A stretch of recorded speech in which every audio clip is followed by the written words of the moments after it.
sitting on the floor, feel free to pull a chair, keep the chairs in the back, on the floor, and just become part of the circle and part of the storytelling and feel ready for an exciting story, a story that can move your heart and soul.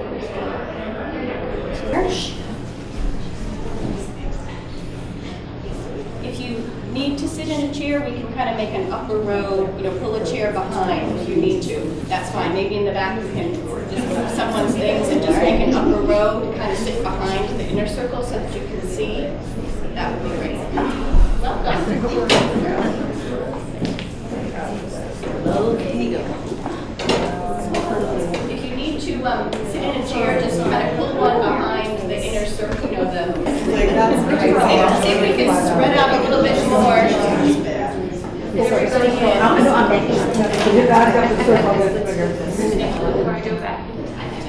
see? All right. Everybody found their spot? One of the things about Toragabi play is that quite often you find yourself on the floor. So yoga and Toragabi play go very well together. So wonderful. All right. Here. And you all look very ready. So I think we can watch where I go to get the lesson. So when you would like to work with it, you'll know where to find it in our room. We need two things, actually. Today,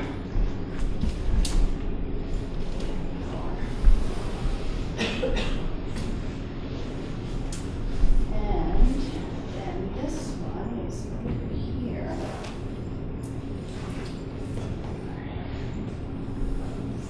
Stories. Here we are.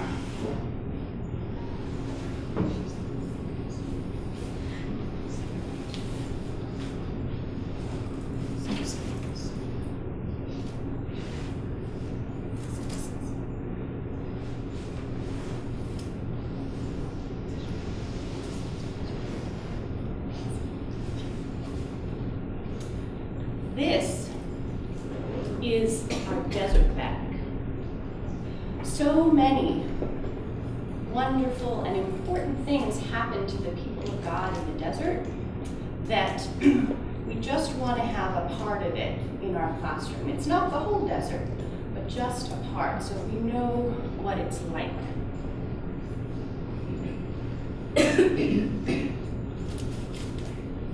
When I am joining in circles these days, I bring a little bit of my desert experience before I start into this desert.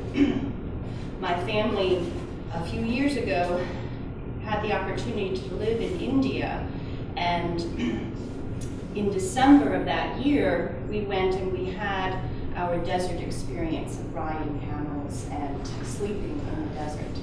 And it helps me to remember what the desert is like from my time in the Great Tar Desert. So I brought back some of the sand from that desert, and now when I tell a story, I just add a little bit of that desert that was my desert into our story, just to remind me what it's like.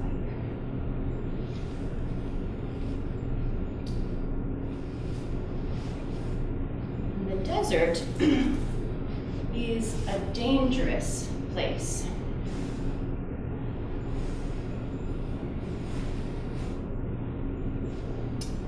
It is always moving, so sometimes you can lose your way. There is very little water, so you can get thirsty. And if no water is found, you can die. The desert is very hot during the day.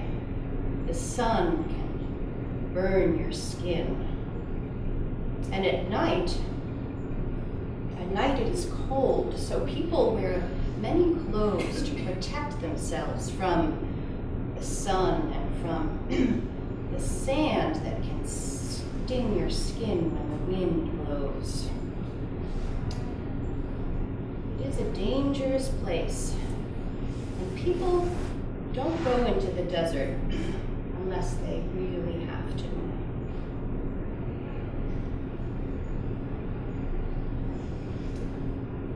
After the flood, the creatures went out into the four directions of the earth to fill it up with life again.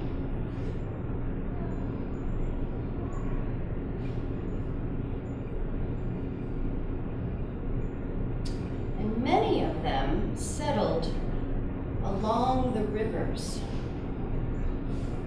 And they made little villages and then bigger cities and then great cities. And one of the most ancient and greatest of these cities was called Ur. Now the people in Ur thought that the world was alive with gods. They felt there was a god for every flower and every rock and every tree. There was a god of the sky and the clouds and the land and the water. The world was filled with gods. But there was one family who thought that maybe our God was everywhere.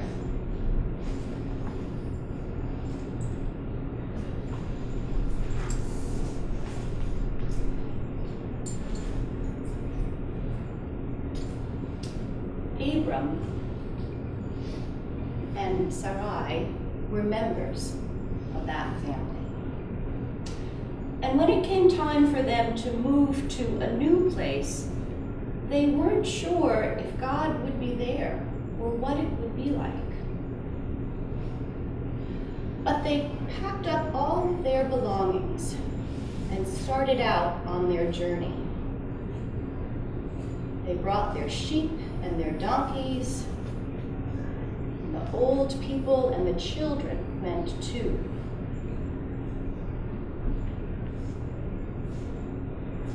During the day, they traveled by the great Euphrates River.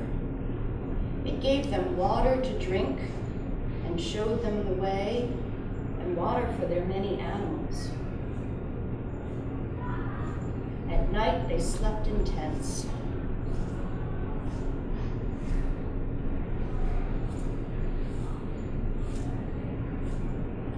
It took a long time.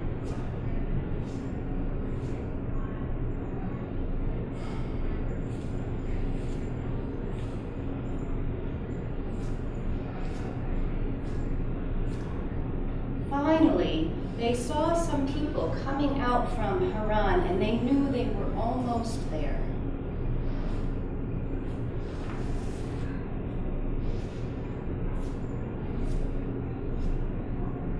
Then they were there.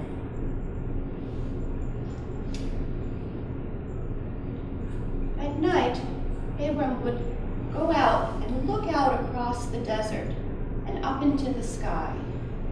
And God came so close to Abram, and Abram came so close to God, that he knew what God was calling him to do. God wanted Abram and Sarai and the family to travel to a new place.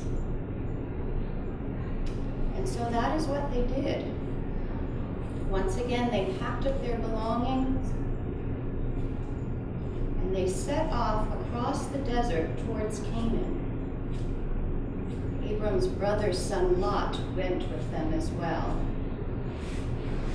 But this time there was no river to show the way or to give them water.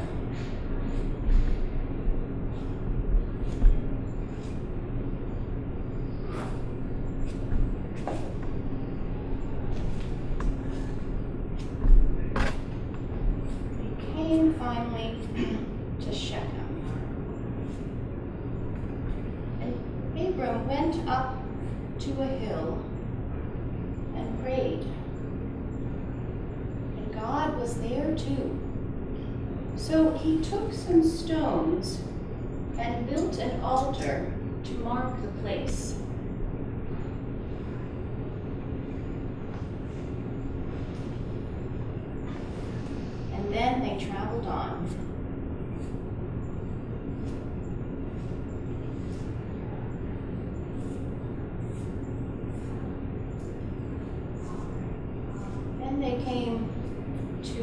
place near Bethel. And Abram went off and prayed, and God was there too. God was just not in one place or the other, but all of God was everywhere, in this place too. So he took some stones and built an altar to mark the place.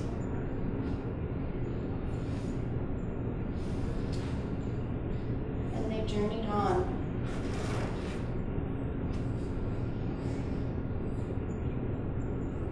And finally, they came to Hebron. And they made their home near the oaks of Mamre. One night, God called to Abram, and he came out of his tent. And God came so close to Abram, and Abram came so close to God that he knew what God was saying. God said, Abram, I will make you the father of a great family. And the members of this family will be as many as grains of sand in the desert and stars in the sky. And Abram laughed. He and Sarai were very old. God's promise sounded impossible. But God said to change their names anyway. Abram became Abraham, and Sarai became Sarah. One day, 3 strangers came out from the desert and greeted them. Abram was sitting by the tent and invited them in. And Sarah, she mixed bread, took 3 measures of flour, which was a lot, and offered them bread and meat and milk, which was the custom, and water. And the 3 strangers said to Abraham that he was going to have a son. And once again, Abraham laughed.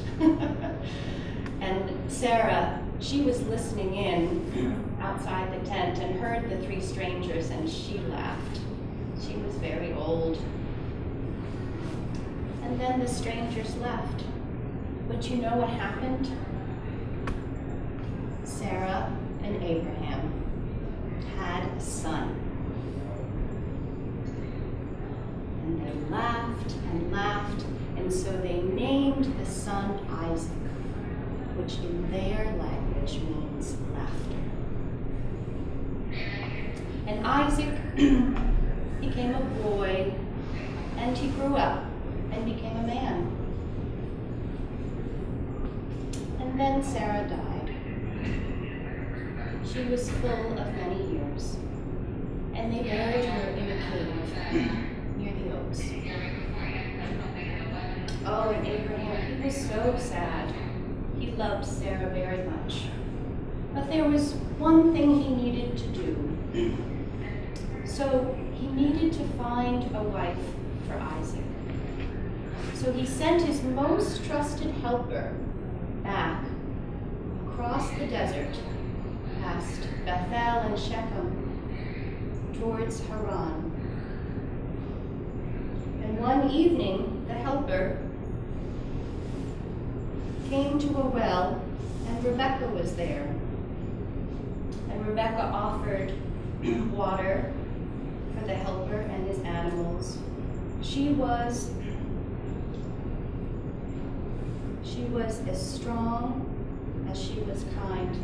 And the helper told Rebekah about Isaac and Sarah and Abraham and the great family. And Rebekah decided she wanted to become a part of that great family. And so she traveled back across the desert.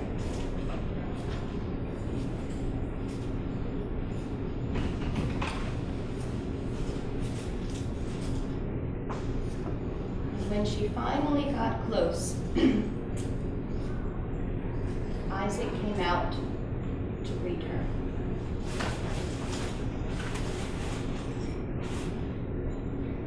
And then Isaac and Rebekah were married. And Abraham, he was very, very old, and he died. And he was buried next to Sarah in the cave.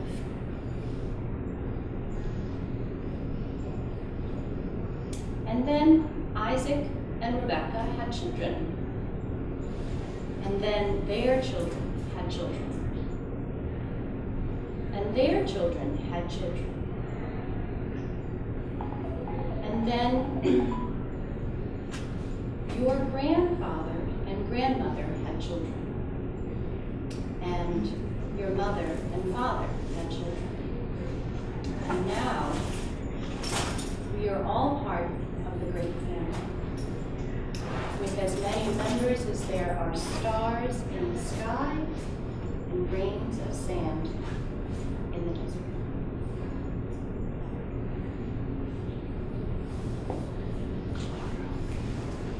So, I wonder what part of this story you like the best.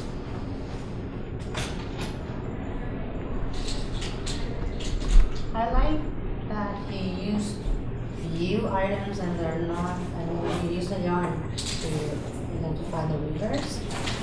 And the cities were only two. So it's really simple, but then you delivered everything that was in the story. I liked the noise that Abraham and Sarah made when they walked through the desert. It was a long journey. And hearing the sand under their feet. I loved all of it, but I especially loved at the end when you connected my presence to that story that started so many years ago. That we are all part of this.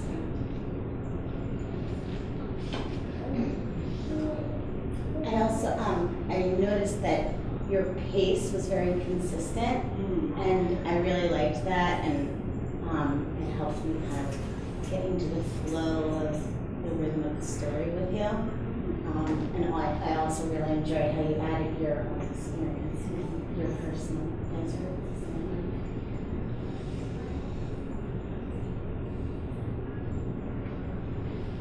I wonder what part of the story is the most important part.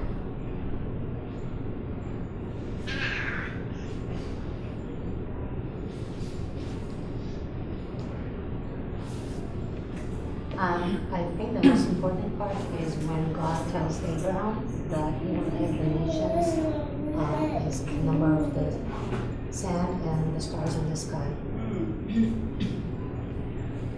I liked that God was so close to Abraham, and Abraham was so close to God that he could hear him.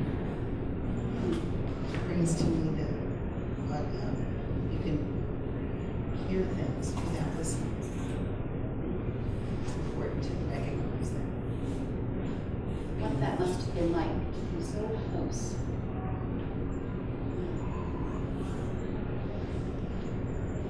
I thought it was really striking when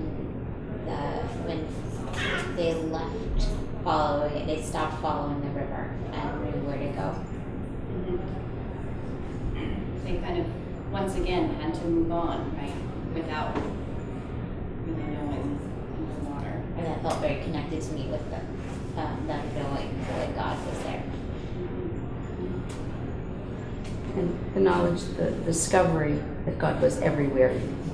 God was here, and God was there, and God was Yeah. I like how the whole bunch from the because we use in that space as a desert, and how you kind of talking when you experience this when you were a child, and kind of compare that, it's kind of personalize how you open this statement and goes along with your stuff.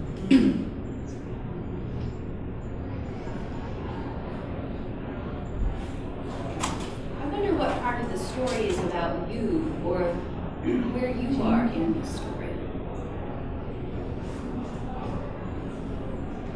In a way where in the whole story because of the way you connected us, our generation, to past generations.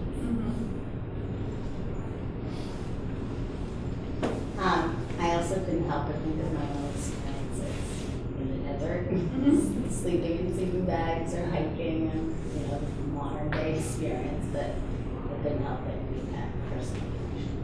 When you were talking about the hard life and the heat and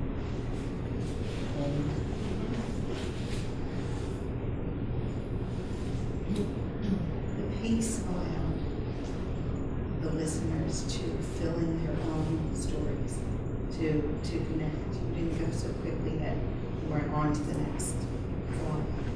But, also, because of the simplicity of the prompts, you can add your own imagination to it. So that it was a journey. And I think that we're all kind of on that journey to make, have connections with other people, with God.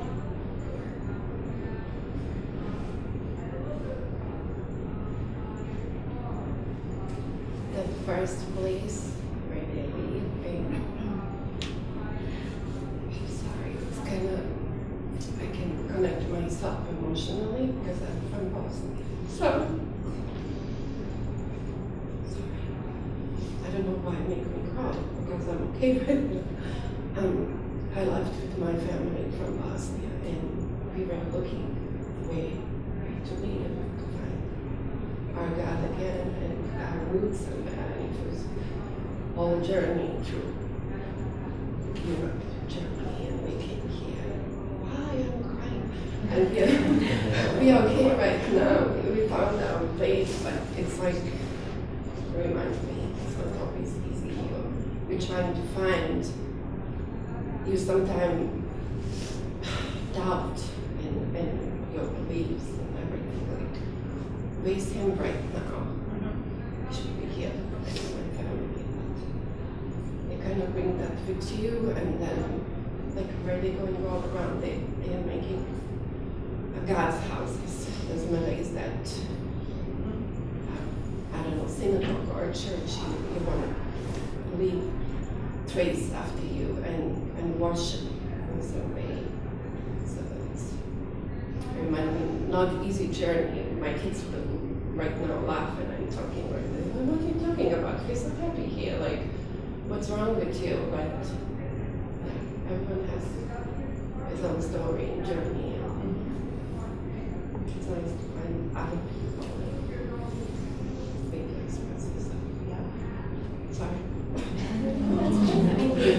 This is what we're here for, right? This is about finding the meaning in our stories, right? And if we're teaching our children anything in our religious education, it's about finding the meaning in our stories. Absolutely.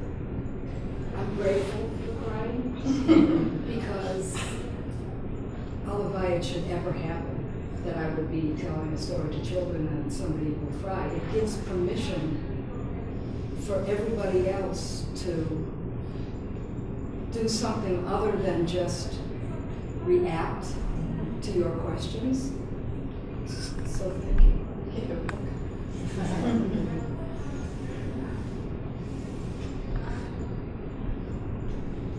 I wonder, I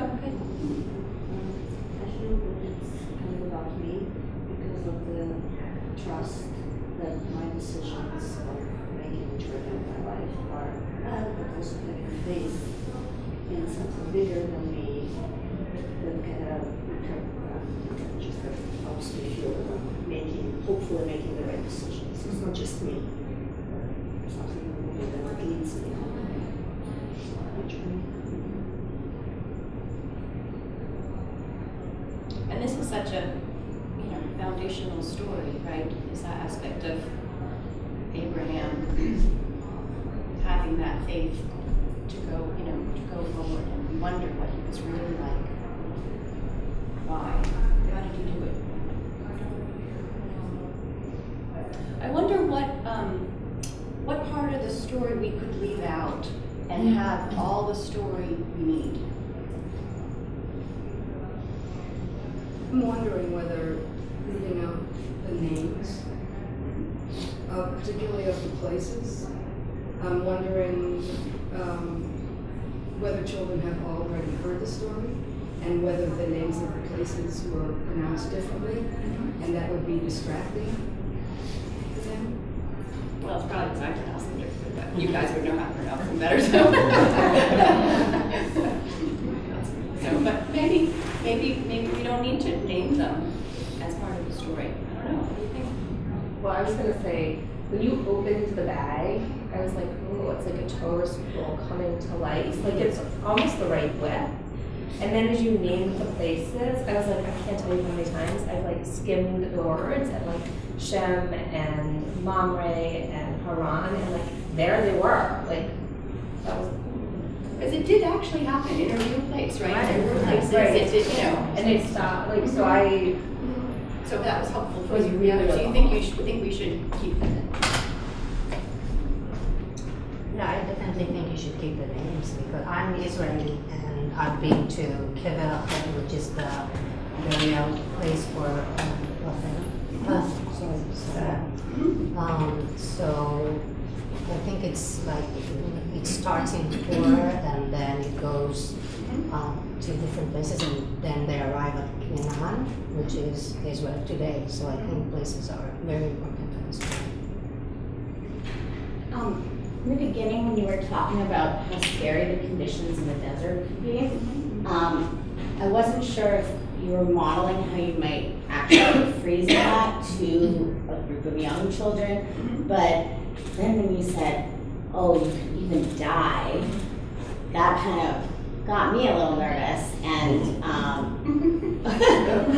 don't know that, I mean, depending on what age group you're working with, I don't know necessarily that I would take it that far. I don't want to get them scared necessarily, unnecessarily, I guess, but I don't know, so it was obviously okay for us, but that was part of how you would present it to them. Yeah, and you could make it your own, depending upon the age that you're there.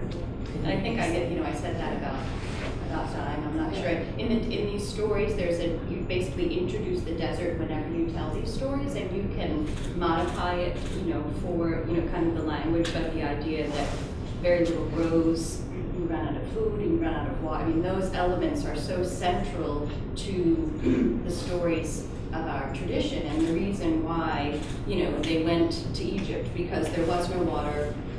People died, right? They had to leave. I mean, that's like so elemental.